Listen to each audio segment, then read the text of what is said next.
Ini adalah episode kedua dari Asumsi, di mana gue Pangeran Syahan dan Iman Syafi'i akan ngobrolin berbagai asumsi dalam masyarakat mengenai isu-isu sosial politik yang paling aktual.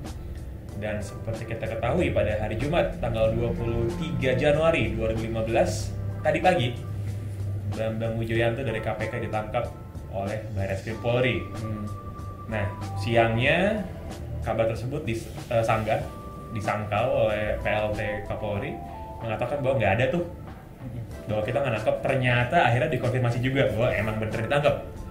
Lalu berikutnya ada preskon dari dua pihak. Pertama dari Presiden Jokowi yang bilang KPK sama Polri jangan berantem lah, jangan bergesekan.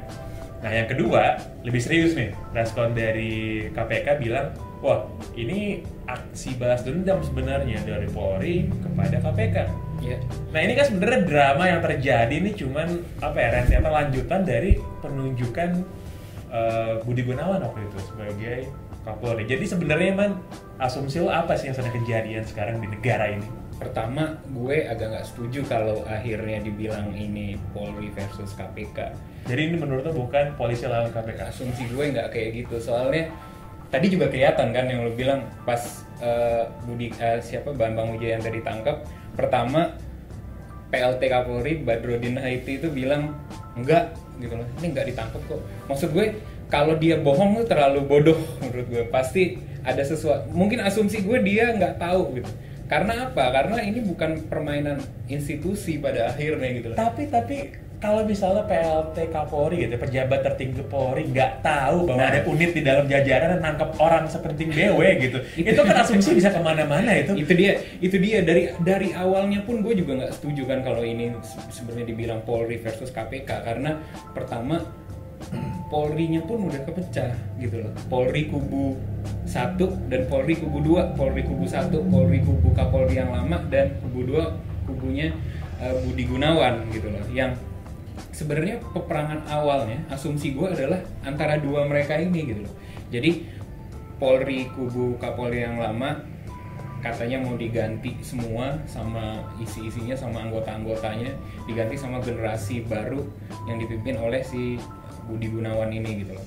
Nggak terima mereka, akhirnya gimana caranya nih supaya kita nggak diserang kayak gini. Akhirnya mereka menggandeng KPK, Budi Gunawan yang juga dapat dukungan dari DPR, dari tokoh-tokoh politik yang lain.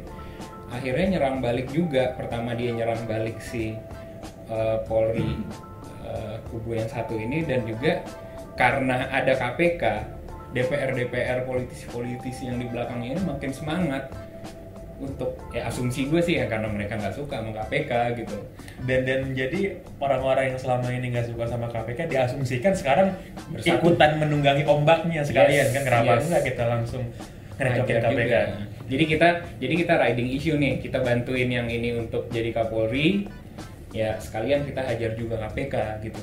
Dan itu masih berlanjut sampai sekarang. Digantinya tuh pertama Sutarman dipensiunkan. Pokoknya mau apapun, mau dilantik mau nggak Budi Gunawan, pokoknya Sutarman pensiun. Kedua, tiba-tiba Kabarreskrim juga diganti, yang kabarnya tidak sepengetahuan Jokowi langsung diganti. Nah itu kan agak gila ya, gimana Iya. bisa terjadi pergantian pejabat penting di Polri seperti itu, kok presidennya katanya nggak tahu. Yes, Gitu. yes. Dan kalau tadi kita lihat juga bagaimana preskon dari Presiden Jokowi terlihat bingung, terlihat nggak tahu gitu harus ngapain, dan keterangannya juga normatif gitu, yang bikin sebenarnya nggak beda-beda amat sama presiden sebelumnya.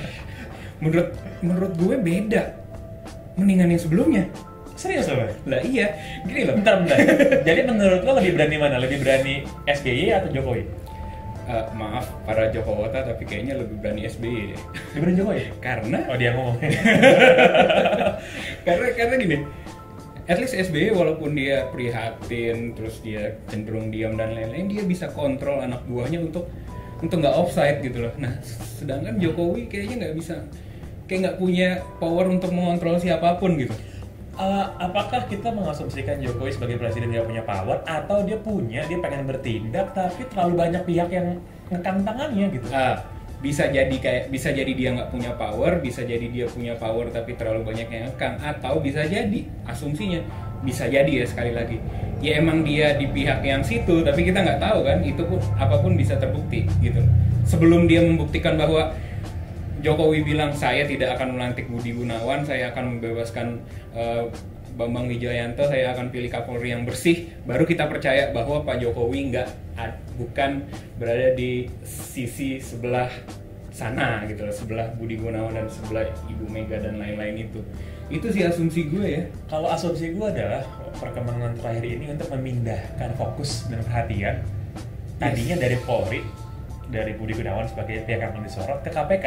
Memang berbeda treatment, tapi fokusnya jadi beralih. Kalau tadinya fokus orang untuk menyerang kepada Budi Gunawan sebagai Kapolri yang cacat seperti itu misalnya secara hukum, sekarang perhatiannya bagaimana untuk melindungi KPK dari serbuan orang-orang yang nggak suka. Bisa jadi itu distribusi masalah kan ibaratnya gitu loh. Jadi nggak terlalu terfokus masalahnya di situ. Ibaratnya dari satu masalah dibagi jadi dua masalah, orang pada rame, ya udah at least selesaiin satu masalah, ya itu bebasin BW dulu. Dan yang paling penting sekarang pertanyaan yang ditanyakan oleh banyak orang adalah apakah yang akan dilakukan oleh Presiden Jokowi selanjutnya? Ya. Dan ada di sebelah manakah Jokowi sebenarnya? Kalau menurut asumsi lo, di manakah Presiden Jokowi berdiri sekarang?